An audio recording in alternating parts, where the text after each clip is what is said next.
Hola, ¿cómo están? Mi nombre es Mauricio Escarpelo, soy médico especialista en adolescencia de la ciudad de Neuquén, en Argentina. Bueno, este es un canal de adolescencia donde trabajamos y hablamos de distintas temáticas de adolescencia en general. Recientemente he iniciado una serie de entrevistas con personas que realmente tienen mucho para transmitir y el día de hoy vamos a hacerle una entrevista a la licenciada Dina Kravkov, que tiene un recorrido realmente muy amplio. Espero que les guste. Adelante.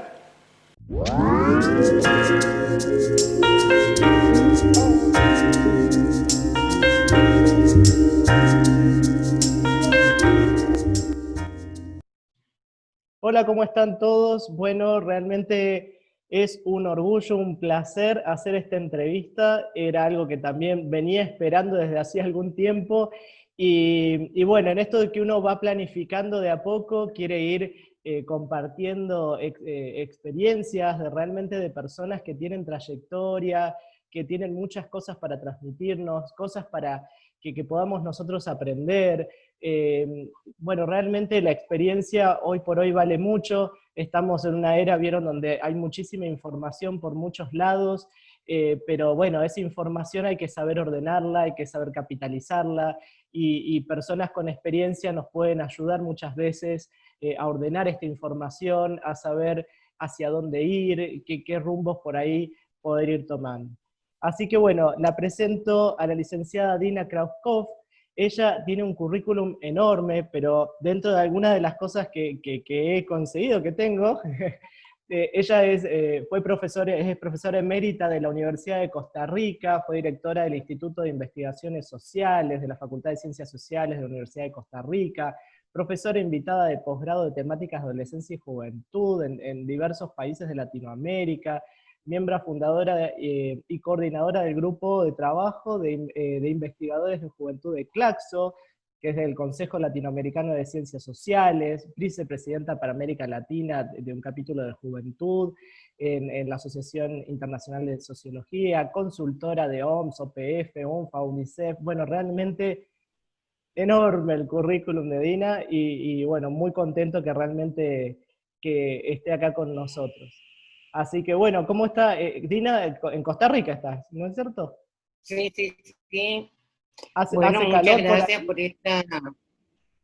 Aquí siempre en esta época hay sol en la mañana. Ajá, Yo vivo en San José y ahí está fresco, pero con sol, ajá, y en la tarde llueve. Está agradable. Sí, no, en las mañanas hace más calor y humedad, efectivamente. Pero bien, este es un país donde casi nunca estamos sin sol, qué así que es muy bien. agradable. Sí. Y tienen playa, todo eso. Algún día conoceré Costa Rica, imagino. Sí, ahora con la pandemia más bien encerrada, ¿verdad? Claro, ahora hay que cuidarse, Lamentablemente. ahora hay que Sí. cuidarse. Dina, quería consultarle si nos puede comentar un poquito cómo empezaron sus estudios, cómo empezó su trayectoria un poco de formación, cómo arrancó. Bueno, en primer lugar, en realidad muchísimas gracias. Es un honor que me hace Marcelo de Mauricio. incluirme, Mauricio, perdón. Mauricio, sí, no, no, no. Y ahí te retruco porque yo no soy licenciada, soy magíster. Ah, buenísimo. Ah, Entonces, buenísimo. bueno, Mauricio, Bien. realmente es un honor. Nosotros nos conocemos muy poco, ¿verdad? Sí, cierto. Pero sí compartimos la causa, que es lo importante, porque dedicarse al tema adolescencia es como, no es simplemente dedicarse a una especialidad profesional, sino que involucra, y lo vamos a ver quizás en la conversación y también se ha visto en las conversaciones previas, ¿verdad? Involucra como un trabajo como de causa, o sea, de ir avanzando y donde queda todavía mucho por hacer y no basta solo ir adquiriendo conocimientos y aplicarlos. A la pregunta de cómo comenzó mi recorrido, voy a remontarme muy, muy atrás. A propósito de eso, de que si el currículum es largo, mi vida también ya lo ha sido, ¿verdad? Entonces sí, se acumulan muchas cosas, muchas décadas, y en ese sentido también te quería agradecer que valores la experiencia pero yo creo que la experiencia hay que valorarla en la gente que procura avanzar hacia la vigencia y el reconocimiento de los tiempos actuales. O sea, de otra manera, no podemos aportar en un diálogo intergeneracional. Bien. Cuando yo comencé, me voy a situar en el sur de Chile, en Valdivia, una zona de un clima opuesto a donde vivo ahora, pero que tienen en común un gran verdor, que es Valdivia, y en aquellos años, dadas mis varias décadas acumuladas, de psicología prácticamente no se sabía, y menos en la provincia, ¿verdad? Y entonces, afortunadamente, después de una frustración que tuve en que creía que iba a ser profesora de biología, pero cuando vi los exámenes me di cuenta que no tenía ningún interés en enseñar biología, y un visitante joven de Santiago, de la capital, me dijo, ¿pero qué es lo que tú quieres? Y yo le dije, mira, yo quiero enseñar, pero ninguna materia. Ah, me dijo, muy lúcido, eso se llama psicología. Ajá. Así fue como pude conectarme al inicio de una carrera en Chile, donde yo fui la tercera generación que se formó.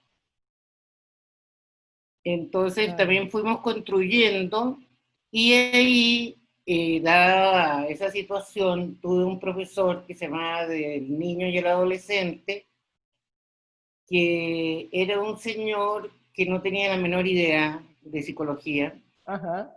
y se identificaba, él identificaba el tema como si él fuera una madre y nos comunicara todo lo que una madre siente por los niños y por los adolescentes. Sí. Cosa que a mí me desesperó mucho, sin darme cuenta de que era porque tenía una vocación yo sobre el tema y no podía soportar una cháchara que no me lo, que no me aclarara nada, ¿verdad? Entiendo. Entonces me fui por mi cuenta desesperada a buscar libros sobre el tema de niñez y adolescencia y a leerlos por mi cuenta, y al año siguiente echaron a ese profesor.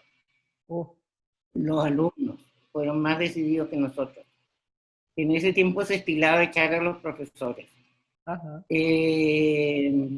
No sé si ahora. Pero y yo estaba en los últimos años de la universidad, en el último creo, pero la cosa era que no había con quién reemplazarlo, porque no había en realidad gente que trabajara el tema. Entonces en la universidad dijeron que yo era la que andaba leyendo todo el tiempo esta temática, Sí. y como no me había todavía recibido, entonces me pusieron de asistente de la profesora, de una profesora que tenía experiencia en psicología educacional. Bien. Y con ella fuimos armando la cátedra, y ahí yo me puse a buscar qué referencias habían sobre el tema para poder empezar a enseñar aspectos que a mí me parecieron relevantes. Y encontré más que nada en Argentina, gente que había trabajado el tema. Ajá. Y de entre la gente de Argentina, principalmente para mí fue un hallazgo y una orientación al Minna Verasturi, que realmente muy avanzada en sus análisis, muchos de los cuales todavía creo que son vigentes hoy. Y también encontré un autor que es muy desconocido, Ajá. de Estados Unidos, de Nueva York, que se llama David Ausubel, y que entonces encontré sus libros de 1960, Teoría y Problemas del Desarrollo Adolescente. Yo entré a estudiar en el 56,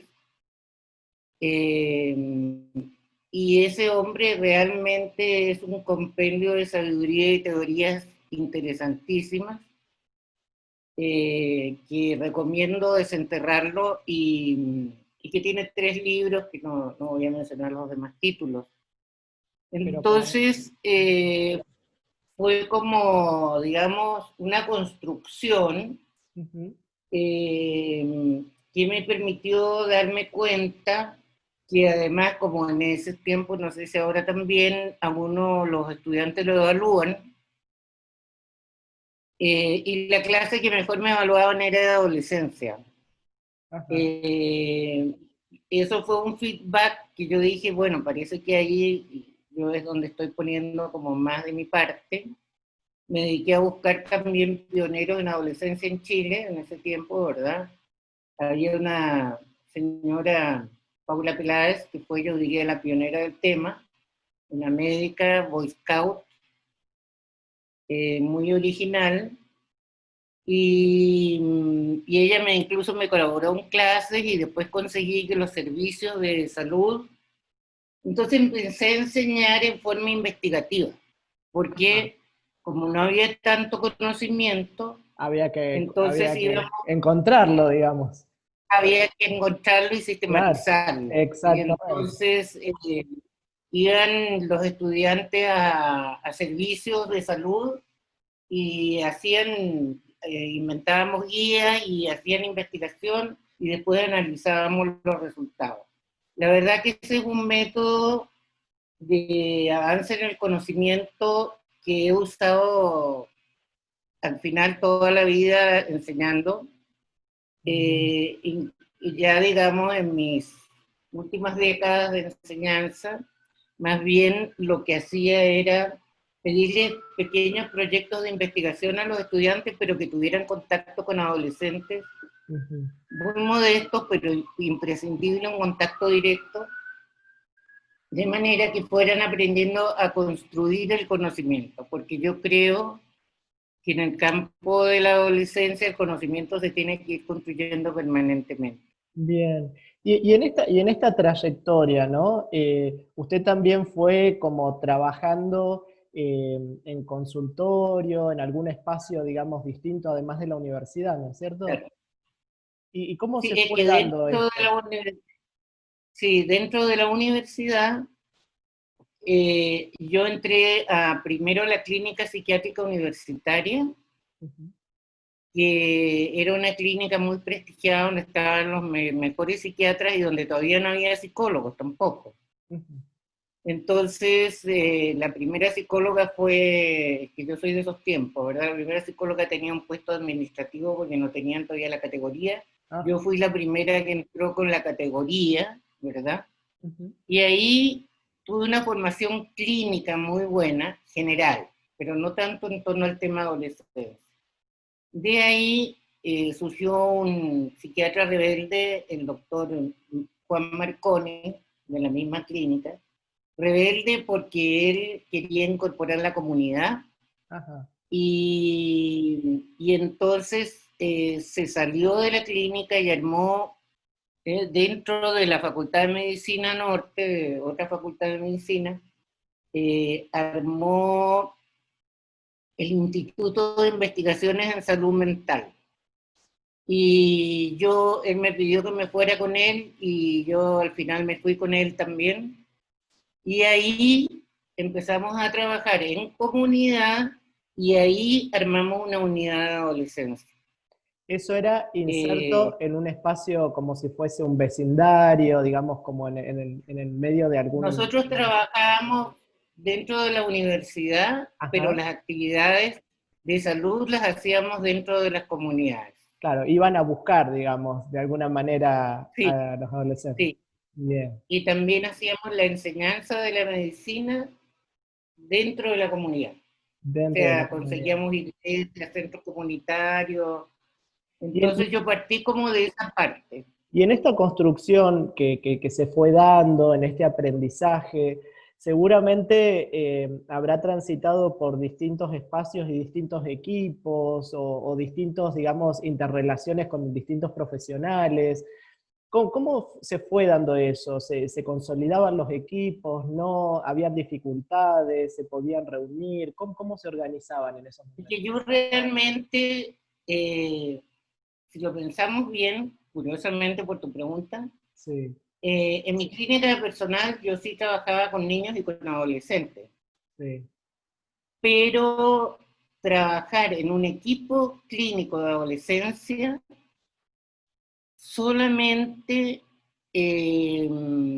lo hice en el año, imagínate, creo que 2000, ya no me acuerdo, se me olvidan los años, pero 2007 o 2010, de 2007 de haber sido, no sé. Yo me fui a pasar a Chile, después desde Costa Rica volví unos años a Chile, y ahí me incorporé a la clínica de adolescencia de el hospital Clínica Alemana, que es un hospital privado muy grande, y que tenía, en el tiempo mío era una clínica modelo, absolutamente modelo, eh, donde había todo tipo de profesionales, de todas las profesiones, y veíamos entonces en forma multidisciplinaria a los adolescentes.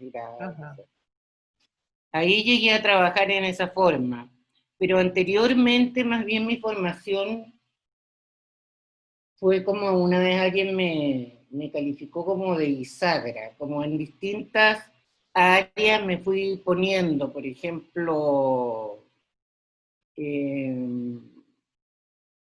cuando, como tú mencionaste, el Instituto de Investigaciones Sociales, entonces ahí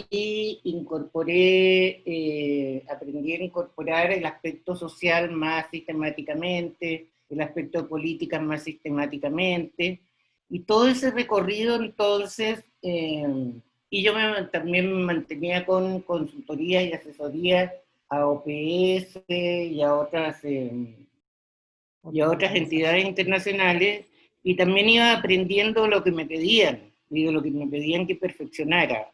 Claro. Entonces, es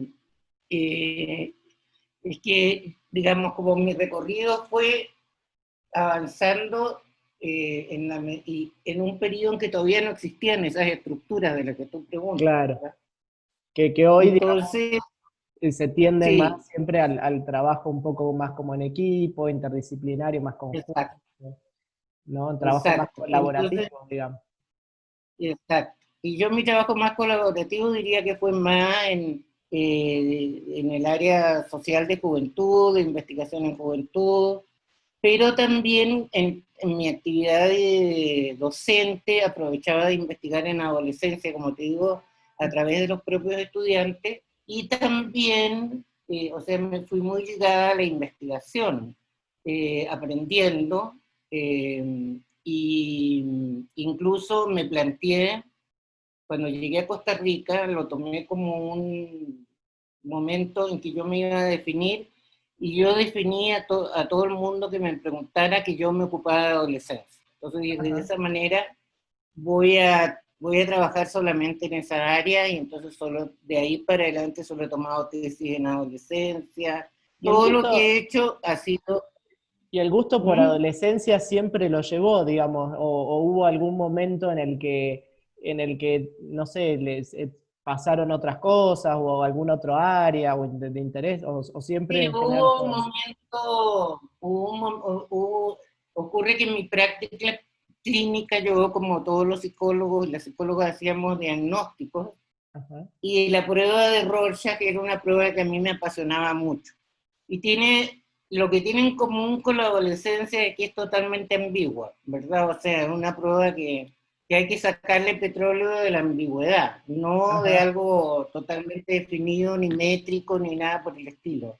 Bien. Entonces me hice experta en el test de Rorschach, Ajá. pero me sentí, cuando ya llegué a ese nivel, que estaba mirando la vida por el microscopio, y entonces no quise, y quise volver a una mirada amplia, y de ahí para adelante no me detuve ni me he detenido del trabajo con adolescencia, porque claro.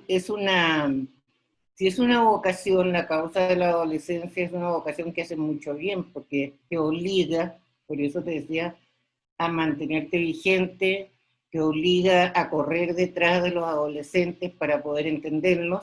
Claro. Entonces,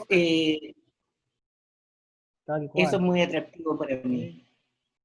Y actualmente se está utilizando en muchos países todo lo que tiene que ver con la participación juvenil o la participación de adolescentes y jóvenes para la decisión de algunas cuestiones políticas en relación a lo que tiene que ver justamente con su salud integral, a organizar, qué sé yo, actividades, servicios, cuestiones de promoción de la salud, estrategias de abordaje, bueno, infinidad de cuestiones. ¿Cómo ve esto usted? ¿Le parece de que en general las políticas hay que profundizar un poco más en eso, no? ¿O si ha tenido experiencias de vivenciar algo que nos quisiera transmitir en relación a la participación de adolescentes y jóvenes? Sí, bueno, yo pienso que justamente las personas adolescentes y las personas jóvenes, y a veces mejor decir las personas en la fase juvenil, Ujú. eh, ya no son un preproyecto de futuro. ¿Sí? O sea, desde el enfoque de preparación que ha sido el que ha estado implícito en las políticas de juventud siempre y todavía persiste bastante, se les ve como incompletos y como necesitados entonces de guía y de orientación, Ajá.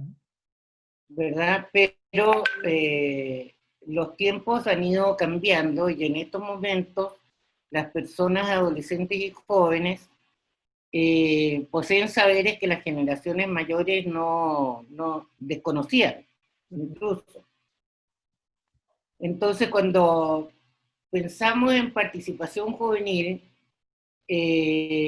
tiene bastantes elementos importantes, porque ya las personas jóvenes de algún modo deslegitimizan la intervención adulta si no se basan en el reconocimiento de sus habilidades y derechos para permitir una mayor apertura. Claro, Entonces las condiciones, ¿verdad?, demandan esta participación. exacto. Ahora, ¿cómo habilitar estas opciones? Eso ya tiene distintos niveles. Y entonces esto, yo me acuerdo cuando empezó el tema de la participación, que también es hace décadas, comenzó más bien introduciendo en proyectos a los jóvenes, en proyectos más o menos diseñados, ¿verdad?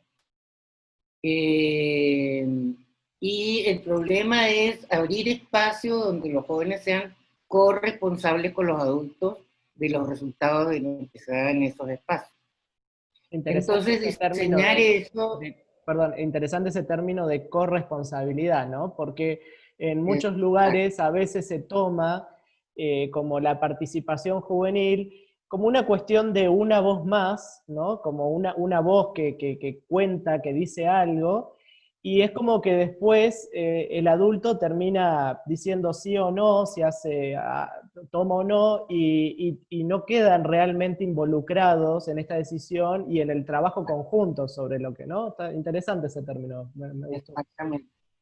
Por eso es que justamente llegar a ese nivel de participación requiere adultos capaces de establecer una colaboración generacional, Ujú. ¿verdad? Que es distinto de introducir jóvenes, darles línea de participación y después hacer la toma de decisiones Claro. por aparte, ¿verdad? Ujú. Y tampoco introducirlos en aspectos como que pueda ser incluso abrir vías para que sean actores del diseño, de la gestión, de la evaluación, ¿verdad? Claro. Eh, Que no que sea son una cuestión aspectos de que... imagen, digamos, que hay mucha gente que lo usa como Exactamente, propaganda política, por llamarlo de alguna manera, y que no exactamente. sea una, claro, se Claro, entiende. y el fenómeno, al final, yo una vez escuché una frase que me aclaró ese fenómeno que tú dices, Ujú. porque se usa como propaganda política, y ¿por qué? Porque es muy difícil repartir el poder. ¿Sí? O Ajá. sea, el adulto, para hacer participar a las personas adolescentes y jóvenes, tiene que estar dispuesto a repartir su poder. Ujú. Y eso cuesta. Entonces retoma el poder más bien, ¿verdad? Ajá. Y no solo eso, a veces no puede repartir ni la imagen, lo cual es horroroso, a mí me da una rabia muy grande, porque los logros al final se los atribuye a sí mismo, el adulto. Claro, es ¿Verdad? cierto eso, ¿sí? Y se ve, actualmente, digamos, se ve. Exactamente. O sea, me deja un poco esto en lo que va transmitiendo todavía cuánto recorrido nos falta, cuando uno ve a nivel macro en los distintos países, cómo se van desarrollando un montón de cosas, cuánto realmente nos falta para lograr esto en forma efectiva, ¿no? Realmente, como, sí, de acorde a Sí, esta ¿sabes mirada, por ¿no? qué? Tal cual. Así Y, es, porque es que estamos, por eso digo, yo tengo una visión social de las claro, razones, porque como estudio las políticas también, entonces yo te claro, puedo decir de que las políticas en general son lo que se llama adultocráticas. O sea, hay unos autores que han escrito eso, no es que lo inventé yo. Y eso quiere decir que son de los adultos para los adultos, desde los adultos. Y eso incluye incluso que dejan fuera a los ancianos, o sea, no solo a los adolescentes y jóvenes. Entonces son claro, como invisibilizados, o las medidas que se toman para ellos, pero no con ellos, ¿verdad? claro.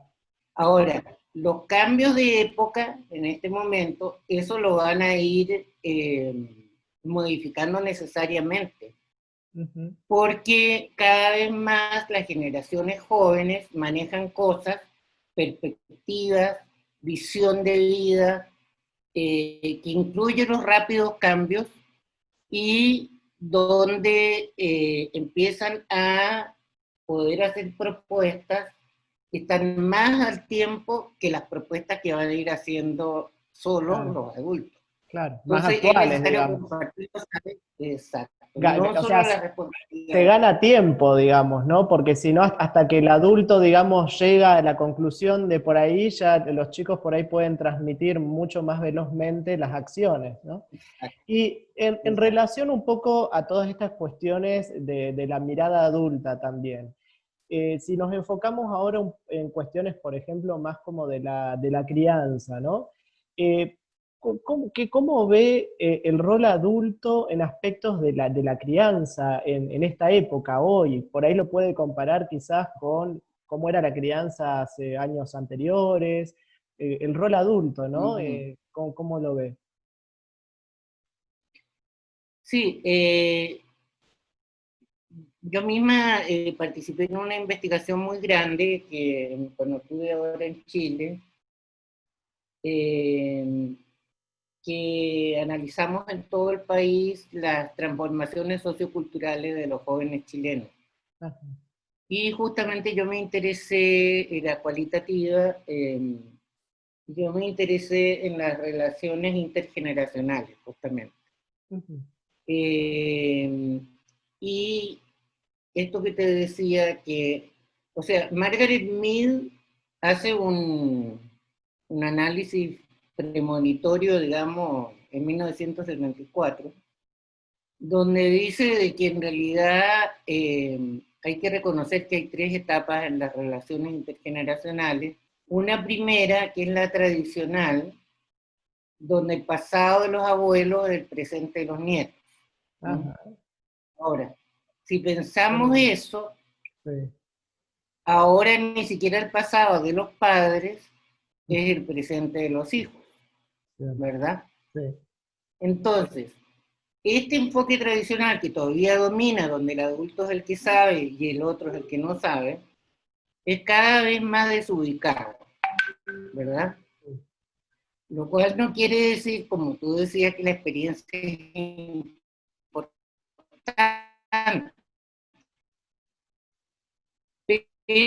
desde un ángulo diferente. Hay que ver que el que ve a un adulto no está pensando que va a ser ese mismo adulto, sino que va a tener que inventar un ser adulto distinto, ¿no? Y ujú, entonces eso hace que las relaciones, como lo planteaba Mead, entre las generaciones sean distintas.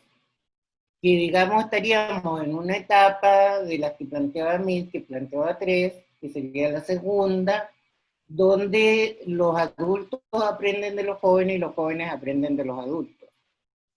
Bien. Ella anuncia una tercera, ¿verdad? Que es donde los adultos aprenderían de los jóvenes. Ajá. Entonces, O sea que claro, sí, que es es lo actual, porque es como en esta cuestión de que los adolescentes, digamos, como interpelan al adulto en un montón de aspectos, y que uno lo escucha a diario con muchos papás o mamás que dicen que ya no sé qué hacer, se me acaban las herramientas, yo creía saber estas cuestiones de tecnología, pero realmente no sé nada, y exacto. hago, no hago, dejo, no dejo, digamos, es como que en esta cuestión de dificultades con los límites, bueno, con tantas cosas. Pero bueno, es importante esto de ir aprendiendo junto con ellos, digamos, ¿no? Está interesante. Exacto, pero es importante lo que acabas de señalar, Mm, porque efectivamente esto produce en los adultos que se han formado con un enfoque más tradicional de que ellos deben de saber, ¿verdad? claro, ajá, Deben de poder y se sienten muy desorientados. ¿Mm?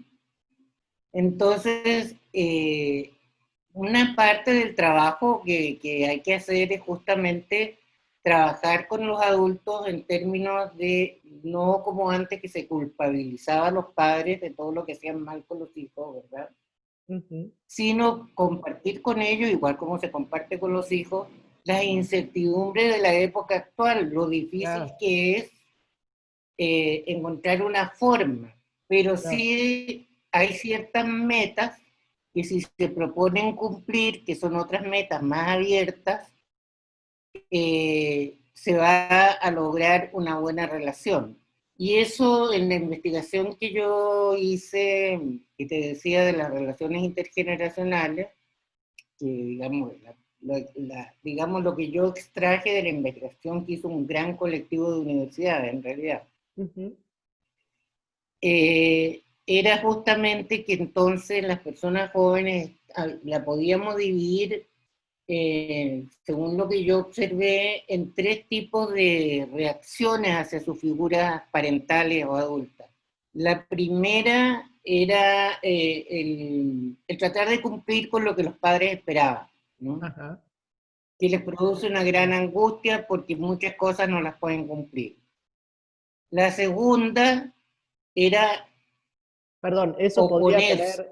eso podría tener un poco relación, a veces pasa en algunas familias, por ejemplo, con temáticas como la sexualidad, donde los padres esperan o Exacto, desean, digamos, una exacto, sexualidad, una orientación determinada de sus hijos exacto. e hijas, claro, O esperan que tengan una profesión determinada, determinada, tal ¿verdad? cual. Sí, sí, Y entonces se produce como un bloqueo de la posibilidad de estos adolescentes de buscar su propio camino, de construirse a sí mismos, ¿verdad? De construir agencia, que es lo que hay ahora que tratar, porque, digamos, en los tiempos actuales ya no está el estado de bienestar ni los caminos totalmente organizados para desarrollarse e insertarse en la sociedad. Entonces mm, las aptitudes no son solo aprender lo que tienes que aprender, sino ser capaz de gestionar lo que vas haciendo. claro. Entonces, estos adolescentes que quedan sometidos a que los otros les fijan las metas y les fijan los caminos, resultan, digamos, mutilados y angustiados, mutilados en cuanto a su agencia Ujú. y angustiados respecto a cómo van a hacer, qué logros van a poder tener, ¿no? Entonces, esa parte es muy importante. El segundo grupo que vimos, que eso para mí fue una novedad descubrirlo, son los adolescentes y jóvenes que eh, se tratan de hacer como lo contrario de lo que hicieron sus padres. ¿Mm? Ajá. Porque dicen, yo no voy a hacer lo que hacen ellos y no Ujú. quiero llegar a los logros de ellos, ni siquiera, digamos, que los adultos siempre, digamos, se ponen de ejemplo y que sus logros, ni siquiera los Claro. logros, ni lo que hicieron, ni... Voy a hacer lo contrario, Entonces, dicen los chicos. Si mi papá hizo A, yo voy a hacer B. para poder descubrir su camino, ¿verdad? Ajá. Eso yo lo llamé la contrarreferencia. Los primeros eran referentes, guías, y estos son los contrarreferentes que organizan. Y después vienen los que tienen padres que han ido con los tiempos, Ajá. Como que han ¿verdad? ido acompañando, digamos, lo que se ha ido Sí, no transitando. solo lo que ha pasado, padres que se han metido en cosas políticas de avanzada, padres que se han separado y, y se dan cuenta que tienen que estructurar una vida distinta. Entonces son padres con los cuales la asesoría y el diálogo puede ser más fructífero y es más valorado cuando los padres aprenden de todas esas experiencias y se sitúan ya no como sabedores completos, digamos, de lo que está ocurriendo, sino que pueden asesorar y pueden ayudar a descubrir y pueden apoyar, pero entonces se dan esas tres opciones principales, podría decir, y siguiendo la línea de Mead, que me resultó muy iluminadora, ¿verdad? Seguro. Realmente está muy interesante la investigación y las miradas, digamos, que se generan en torno a esto. Y hoy, si vamos a la cuestión como más asistencial, digamos, ¿no? A las personas que trabajamos en los Sí. consultorios, como en la trinchera y donde estamos todos los días. ¿Qué desafíos o qué cosas ve de lo que implica atender a un adolescente hoy o a los adolescentes y sus familias, a sus padres también? eh, Quizás comparativamente con las anteriores o no, u hoy, qué cosas se están presentando eh, hoy y que desafían al profesional, ¿no? Al que está del otro lado, que tiene que dar una respuesta o que tiene que acompañar, un poco en relación a esto. Ajá. Bueno, quizás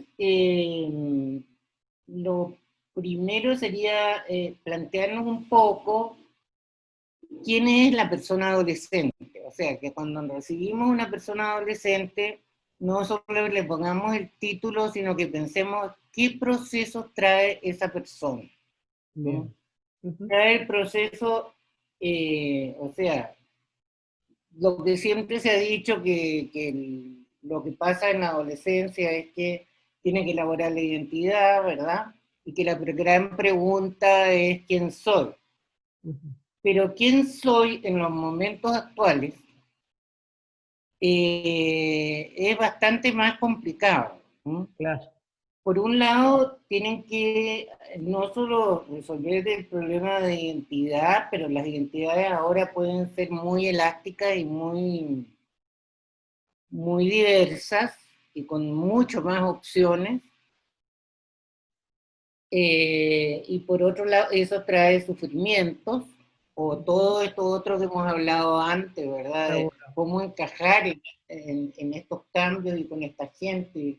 Hay bastante sufrimiento, Y un poco en y relación a, entonces, perdón, un poco en sí, relación a esto, muchas veces uno ve en la consulta, en estas cuestiones de época del todo ya, de la cuestión rápida, ¿no?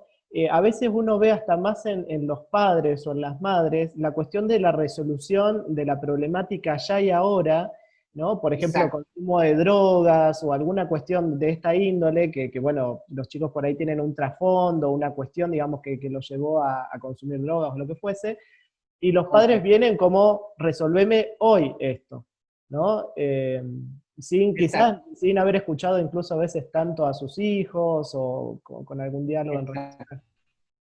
Sí, ese es un gran cambio que necesitan los padres. Yo he tenido pacientes, he tenido, ahí tengo una madre que es una mujer muy avanzada, que ella misma fue muy sometida a sus padres, estudió una carrera que no quería, pero finalmente logró dedicarse al arte, que era lo que ella quería, y entonces ella tiene un discurso de avanzada, pero una actitud Ah, tradicional. entiendo.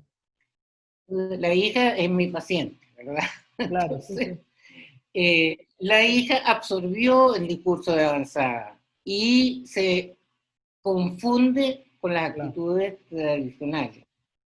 Y la mamá llega a tener un discurso contradictorio porque sigue con el discurso, pero tiene cosas, por ejemplo, que son muy de la educación tradicional, que es un poco lo que tú decías, de la resolución.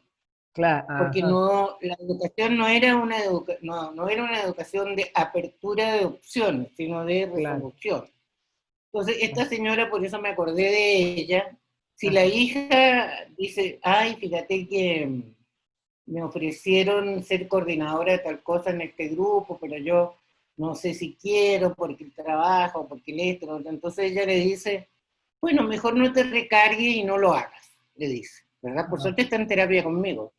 Entonces, ahí le dice eso y le quita la capacidad de agencia, claro, ¿verdad? De una vez, por protegerla, por ser comprensiva incluso. ¿Mm? claro, Entonces, la hija aceptó, después de las sesiones de terapia, aceptó y va reconociéndose a sí misma en su identidad y se puede ir construyendo, porque ahora ya no es quién soy solamente, sino es cómo me construyo. claro, entiendo. ¿Mm? Y ahí es donde entra el terapeuta, cómo se construye frente a lo que le pasa y Claro. que los demás entiendan de que esa es la parte fundamental. ¿Mm? Entiendo, perfecto. Y Dina, ¿qué nos transmitiría, por ejemplo, a todos nosotros que estamos trabajando con las adolescencias y juventudes de hoy, con las realidades de época que nos tocan, con la internet, con las pantallas, con padres Así. criados o educados un poco con todas estas miradas un poco que había transmitido? ¿Qué mensaje nos puede dar a los que estamos trabajando ahora? ¿Qué recomendaciones en lo que es la dinámica de atención o cuestiones que usted nos quiera transmitir? Sí, bueno, yo noto que el tema de Internet, y tú tienes razón, que hay una parte, digamos, hemos hablado, yo he hablado más de la parte como de apertura que experimenta la época actual la juventud, ¿verdad? Y la Sí, adolescencia. Pero también es cierto que Internet, a la vez que es parte de esta gran apertura, ofrece ciertas salidas al sufrimiento o evitaciones de sufrimiento o genera nuevos sufrimientos que también hay que tomar en cuenta, ¿verdad? El sufrimiento de tener muchos likes, por ejemplo, ¿verdad? ajá, es cierto. Eh,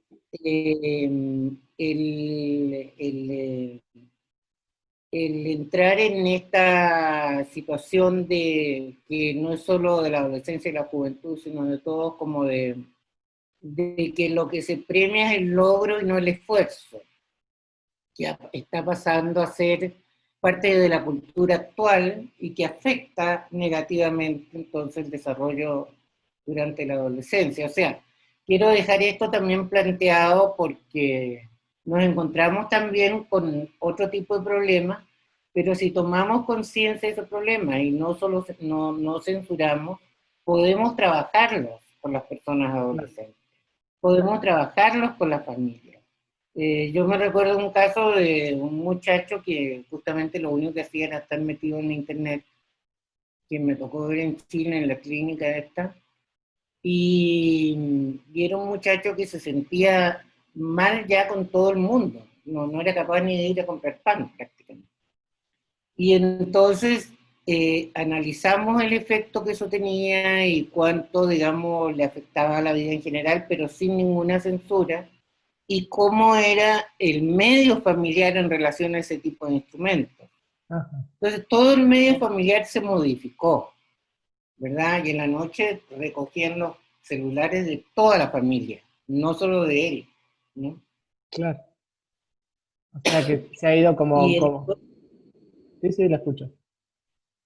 sí, sí. Entonces, bueno, eso es un ejemplo. Ahora, para contestar tu pregunta, porque ya estamos, ¿verdad? Sí, ya como He muy en hablado hora. muchísimo, ya demasiado. Tal Bueno, cual. yo diría que para mí, y yo creo que para todos en estos tiempos, las fuentes del conocimiento ya no provienen solo de nuestra formación. Ujú. Sino sino que también de los justamente, propios. claro, es aprender junto con ellos, un poco como cuando pasa con las mamás y los papás, es ir acompañando y aprendiendo. Sin duda que uno cuando está en el consultorio nos pasa habitualmente de que siempre vamos aprendiendo cosas nuevas, pero más allá de las cuestiones Exactamente. de época que van pasando, que los chicos nos van contando, es cierto que a veces se van modificando las estrategias y las formas de atención. Algunas atenciones son más rápidas, son más concretas, hay otras que por ahí, bueno, hay que se les dedica más tiempo, según la singularidad de cada adolescente, desde luego, ¿no? Es como que hay que estar ahí Correcto. observando. Sí, yo creo que no solo eso, y creo que lo has dicho perfecto, pero yo les recomiendo ir sistematizando esas innovaciones. Ajá. O sea, no solo hacerlo, sino es valorarse a sí mismos, los profesionales, de todo lo que están creando y descubriendo, Ujú. y tratar de sistematizarlo y comunicarlo y discutirlo en grupos como nuevas formas y producir para comunicar. Y de esa manera, digamos, el cambio, los descubrimientos se van compartiendo y expandiendo, ¿verdad? Porque si nos mantenemos con los textos habituales, pero aprendemos a actuar de otra manera y no valoramos todo lo que nosotros estamos haciendo para a su vez sistematizarlo y comunicarlo, no contribuimos al avance del conocimiento de los demás e incluso no buscamos ámbitos de reflexión de nuestro propio conocimiento. Claro, un ¿Mm? espacio para justamente compartir un poco todo esto. Tina, yo quiero Claro, agradecerle un montón de todo el tiempo que ha dedicado, de poder, bueno, de haberse conectado, de estar acá, de compartir. Y lo interesante y lo lindo de esto es que, bueno, lo podemos compartir. Esto, bueno, está subido en YouTube, así que toda la gente puede escuchar sus palabras, sus sabias palabras para seguir aprendiendo como yo. Y bueno, y la verdad que agradecidísimo y bueno, y a toda la gente que nos está escuchando, por ahí si quiere dejar algún comentario, alguna consulta, algún aporte, algo, lo puede dejar abajo en la parte de los comentarios de YouTube. Dina, muchísimas gracias por su tiempo. Muchas gracias. muchas gracias a ti, Mauricio, porque ha sido un diálogo muy rico, lo he pasado muy bien.